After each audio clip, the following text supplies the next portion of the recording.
Une petite cause peut engendrer des grandes conséquences. Des petites choses décontextualisées peuvent avoir des conséquences dramatiques sur l'ensemble. C'est ce que nous appelons effet papillon, c'est-à-dire une cascade de conséquences en chaîne.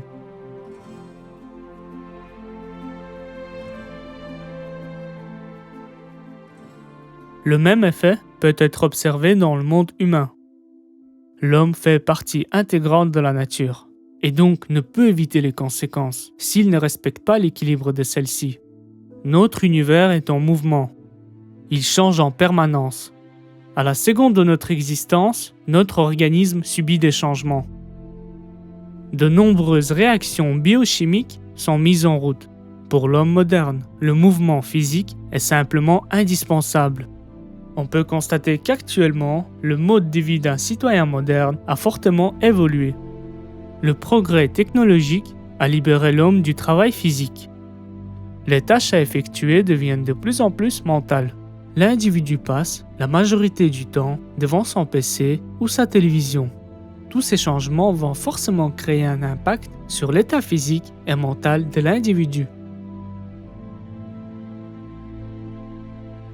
Que se passe-t-il quand l'activité physique est retirée du quotidien de l'homme? Une des premières conséquences les plus visibles du manque d'activité physique est l'impact sur la santé.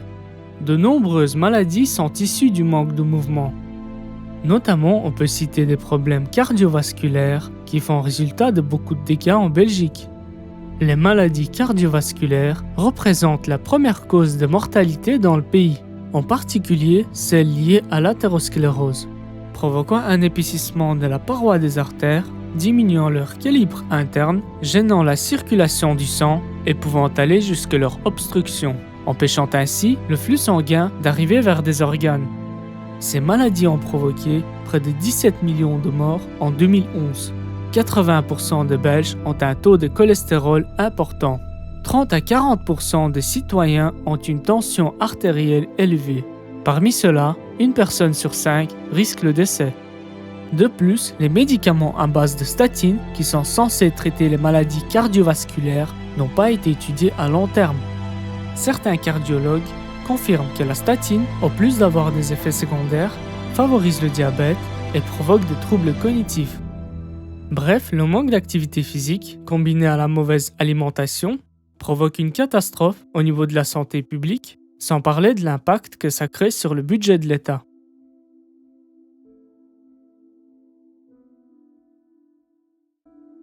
Cet effet papillon touche également l'ensemble des enfants, prioritairement dans leur développement, sur le plan de leur motricité et également sur le plan cognitif.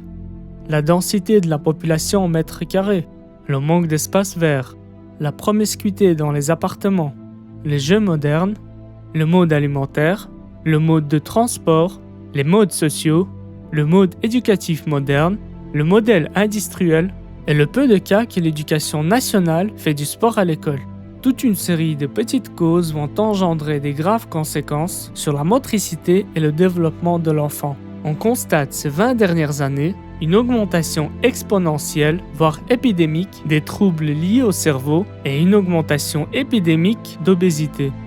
Les troubles psychologiques sont aujourd'hui une épidémie dans le cadre scolaire. Les écoles traitent ces problèmes avec des médicaments. C'est la première fois dans l'histoire de l'humanité qu'on dope et on drogue à cette échelle les enfants.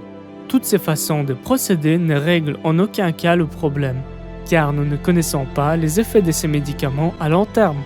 De plus, le problème reste toujours présent et s'accentue davantage. Il faut trouver d'autres solutions, car ces problèmes sont en réalité des réactions naturelles qui doivent être traitées naturellement. Aucun marqueur biologique ne permet d'identifier un enfant hyperactif.